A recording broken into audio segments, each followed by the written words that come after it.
7,000 रुपए प्रति लीटर गधी का दूध बिकने को तैयार, इसी से नहाती थी मिस्र की रानी। अब तक हमने सिर्फ गाय, भैंस, भेड़, बकरी और ऊँटनी के दूध और उनके उत्पादन के बारे में पढ़ा है, लेकिन अब गधी का दूध भी इनमें शामिल हो गया है, जिसका उत्पादन गुजरात में शुरू होगा। अब तक गधे को बोझा उठाने के लिए ही जाना जाता था, लेकिन हालारी नस्ल की गधी को दुधारू पशु का नया दर्जा मिलने जा रहा है। आणंद की एग्रीकल्चर यूनिवर्सिटी संचालित वेटरनरी कॉलेज के वैज्ञानिकों ने ऐसे 2 प्रकार की गधी की नस्ल की मान्यता प्राप्त की है, एक हालारी और दूसरी कच्छी। सफेद रंग की हालारी गधी दिखने में घोड़े जैसी होती है, लेकिन हालारी गधी घोड़ों से कद में छोटी पर बाकी गधों के मुकाबले बड़ी होती है, जिससे हालारी गधी के दूध का उत्पादन शुरू हुआ है। हालारी नस्ल की गधी गुजरात के सौराष्ट्र क्षेत्र में पाई जाती है।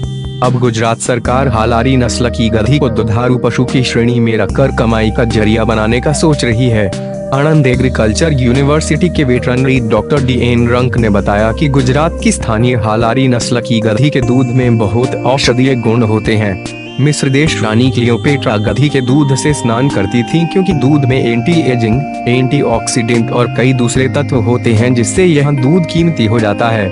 इस दूध का ब्यूटी प्रोडक्ट बनाने में उपयोग किया जाएगा, जिसके चलते अब गुजरात में गधी के दूध का उत्पादन शुरू होगा। बाजार में इस दूध की कीमत 7,000 रुपए प्रति लीटर आंकी गई है, जिससे यह दुनिया में सबसे महंगा दूध साबित होगा। डॉक्टर रंक ने बताया कि हमारी संस्था ने 2 नस्ल की जानकारी प्राप्त की है। सहजीवन ट्रस्ट कच्छ के साथ मिलकर हमने संशोधन किया और उसका प्रपोजल राज्य सरकार के माध्यम से केंद्र सरकार को भेजा था, जिसमें मान्यता मिली है।